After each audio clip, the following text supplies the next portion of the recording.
Join me, 48 Hours correspondent Erin Moriarty, on my podcast, My Life of Crime, as I take on true crime investigations like no other. This season, I'm looking into the labyrinth of crime and secrets within families. I'm cutting straight to the evidence and talking to the people directly involved, including investigators and the families of victims. Listen to My Life of Crime with Erin Moriarty wherever you get your podcasts. Inspired by the life of the savvy and ambitious Colombian businesswoman Griselda Blanco comes a new Netflix original limited series. Griselda tells the story of a devoted mother who, with her lethal blend of charm and relentless savagery, creates one of the most powerful cartels in history. Witness Sofia Vergara's captivating transformation into the godmother of the underworld. Griselda, now streaming only on Netflix. The famous speech of Patrick Henry to the Virginia House of Burgesses, given on March 23, 1775, and entitled, "Give Me Liberty or Give Me Death."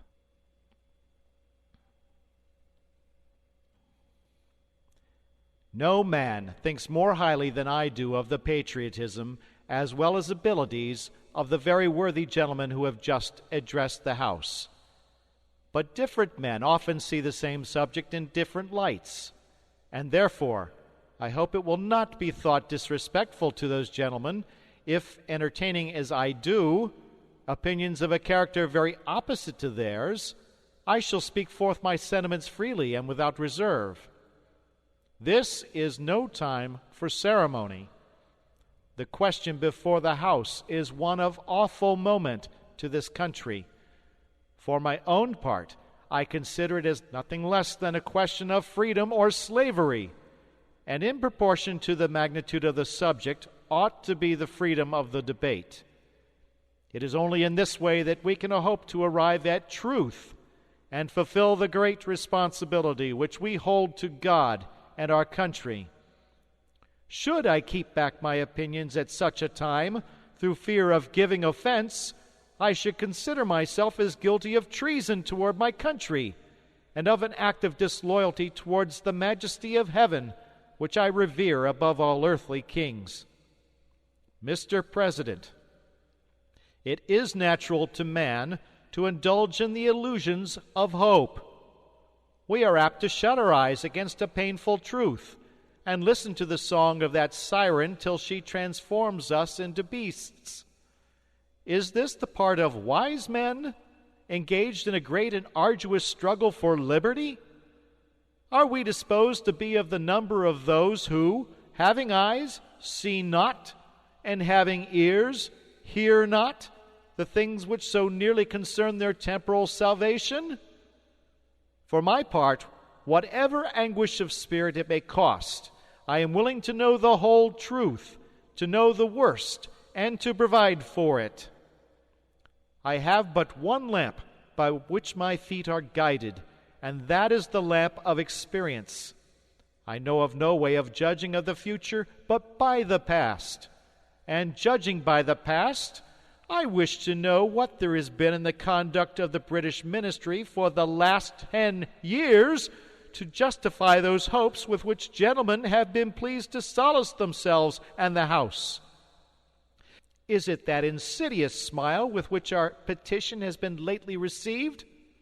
Trust it not, sir. It will prove a snare to your feet. Suffer not yourselves to be betrayed with a kiss. Ask yourselves how this gracious reception of our petition comports with those warlike preparations which cover our waters and darken our land. Are fleets and armies necessary to a work of love and reconciliation? Have we shown ourselves so unwilling to be reconciled that force must be called in to win back our love? Let us not deceive ourselves, sir. These are the implements of war and subjugation, the last arguments to which kings resort. I ask gentlemen, sir, what means this martial array, if its purpose be not to force us to submission? Can gentlemen assign any other possible motive for it? Has Great Britain any enemy in this quarter of the world to call for all this accumulation of navies and armies. No, sir, she has none. They are meant for us. They can be meant for no other. They are sent over to bind and rivet upon us those chains which the British ministry have been so long forging. And what have we to oppose to them? Shall we try argument? Sir, we have been trying that for the last 10 years. Have we anything new to offer upon this subject? Nothing. We have held the subject up in every light of which it is capable, but it has all been in vain. Shall we resort to entreaty and humble supplication? What terms shall we find which have not already been exhausted? Let us not, I beseech you, sir, deceive ourselves. Sir, we have done everything that could be done to avert the storm which is now coming on. We have petitioned, we have remonstrated, we have supplicated, we have prostrated ourselves before the throne, and have implored its interposition to arrest the tyrannical hands of the ministry and Parliament. Our petitions have been slighted, our remonstrances have produced additional violence and insult, our supplications have been disregarded, and we have been spurned with contempt from the foot of the throne. In vain after these things may we indulge the fond hope of peace and reconciliation. There is no longer any room for hope.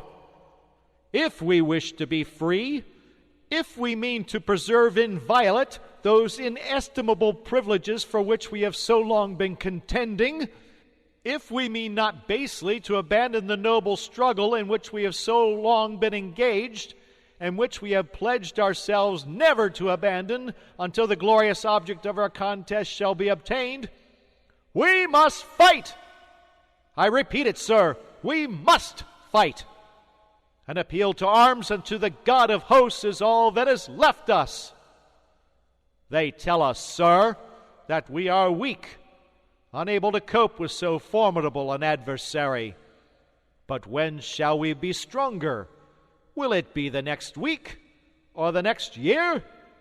Will it be when we are totally disarmed and when a British guard shall be stationed in every house? Shall we gather strength by irresolution and inaction? Shall we acquire the means of effectual resistance by lying supinely on our backs and hugging the delusive phantom of hope until our enemies shall have us bound hand and foot? Sir, we are not weak if we make a proper use of those means which the God of nature hath placed in our power.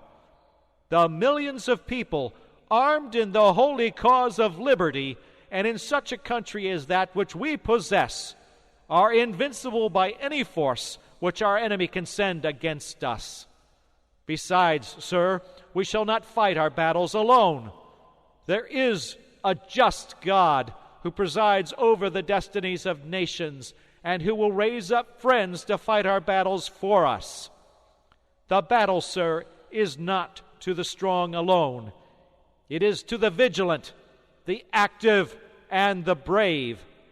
Besides, sir, we have no election. If we were base enough to desire it, it is now too late to retire from the contest. There is no retreat but in submission and slavery. Our chains are forged. Their clanking may be heard on the plains of Boston. The war is inevitable, and let it come. I repeat it, sir, let it come. It is in vain, sir, to extenuate the matter. Gentlemen may cry, peace, peace, but there is no peace. The war is actually begun. The next gale that sweeps from the north will bring to our ears the clash of resounding arms. Our brethren are already in the field. Why stand we here idle? What is it that gentlemen wish? What would they have? Is life so dear, or peace so sweet, as to be purchased at the price of chains and slavery? Forbid it, Almighty God! I know not what course others may take, but as for me, give me liberty or give me death. In Season 2 of Missing Pages, we'll take a look at what happens when an old system faces new challenges. This is what happens when you involve money. I'm Beth Ann Patrick, your host of Season 2 of the Missing Pages podcast. We'll dig into these stories and talk to authors like Jodi Picoult for their firsthand experiences. You can child-proof your world, but you can't world-proof your child.